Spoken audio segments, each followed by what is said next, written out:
Another top army retired general ouya achiudza vaJonathan Moyo pamwe chete neveZANU-PF mashoko asiya azunguza bazi reZANU-PF. Kusangana kwatinoita pana paYouTube channel yenyu yeMagaba News pana kuigira news dzinenge dzichiitika munyika yedu yeZimbabwe, tichingokurudzirana kana uri mutsva kindly support us nekubaya button rakanzi subscribe nekutena notification bell kuti patinoposta nhau dzinenge dzichiitika unova uri wekutanga kusangana nenews dzatinenge taisa. Zuva ranhasi tauya takabata nhau retired Lieutenant General Winston Sigauke, vanova vasumuka vachiudza vaJonathan Moyo pamwe chete nevebazi reZANU-PF rasiya razunguza ZANU-PF yava Mnangagwa sezvo muri kupushwa chiitiko cheamendment bill number 3 chanetsa munyika yeZimbabwe. So pakataura mauto aitungamirwa naretired Air Marshal Muchena, vakataura vachipusha constitution vachiriendesa kumaparliament vachitaura ivo zvavari kuona maererano nematongerwo enyika ari kuitwa nebazi rehurumende rava Mnangagwa.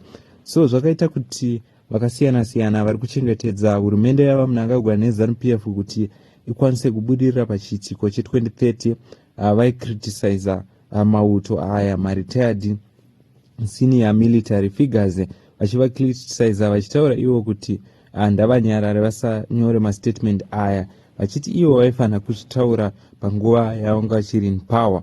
And also zvaita kuti retired generals aresponde vamwe vaikriticize tsamba yakanyorwa nemauto ichienda kuparliament, vanosanganisira vaJonathan Moyo ndevamwe vainyora tsamba, vakanyora tsamba vachikriticize Muchena pamusoro petsamba yaakaendesa kuparliament akabatana nemamwe mawar veteran pamwe chete nemamwe mauto. Zvaita kuti vari kunzi retired general Sigauke vasumuke vachiundura chikwata cheZANU-PF zvasiya zvichisheka ZANU-PF nestatement raziviswa naretired general Sigauke. So vaSigauke vaudza vaJonathan Moyo kuti kana usina kurwa hondo munganzi profesa zvenyu asi hamuna chamakabata, hamuna kumobata kana gidi yekuhondo, hamuna zvakare training yamakamoita kuhondo, hamuna kumobvira maradzika gamba ramairwa naro hondo. Zvakarezvo vachitaura vachiti vaJonathan Moyo havana kumobvira vasurvivor Zipra kana Zana training camp kana kumorara nenzara vari muhondo. So vanzi ngavanyarare kana tichitaura nhau dzenyika idzi tinoziva zvatikarwira. Anova ari mashoko asiya ZANU-PF chizunguzika nekuda kwekuti maarmy general osumuka ane mutsindo achirwira kodzero dzavo nekuda kwekuti ZANU-PF chishuwo chayo yoda kuti ikapusha amendment bill zvinhu zvese zvobva zvachinjika munyika yeZimbabwe. So according to news pamashoko amuri kuona ndakusira pascreen anyorwa retired Lieutenant General Sigauke, anyorwa achiziviswa madzipepa now which is a strong statement attributed to a retired senior military figure has steered a fresh debate within ZANU-PF, placing outspoken academic and former minister Jonathan Moyo at the center of growing political storm.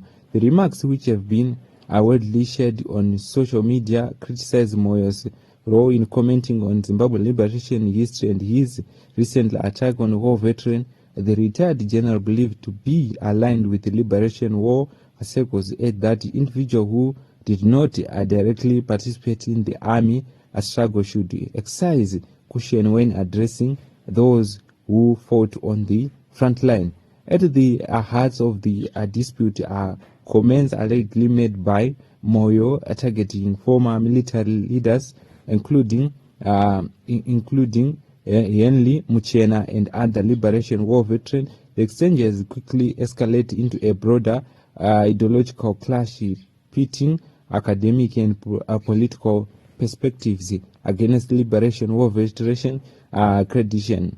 Supporters of the war veterans say the statement reflects a long-standing frustration among foot soldiers who feels their contribution are being undermined in a modern political discourse. They urge that the liberation history remains a sensitivity and a foundational issues within Zimbabweans' identity and the governance On the other hand, Moyo's alliance insisted that public debate should not be restricted based on one's wartime participation. There remains that as a political analyst, a former government officials, Moyo has the right to critical a national issue, including the legacy of the liberation struggle and the roles of the veteran in current politics.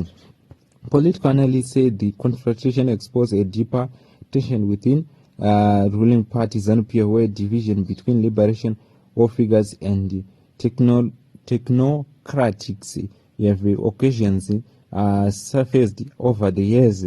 The debate also comes at a time when discussions around constitutional reforms and political discussions are intensifying, where emotional raise high. Observers are urging restraint from all sides, warning that inflammatory language could deepen division within both the ruling party and the broader public.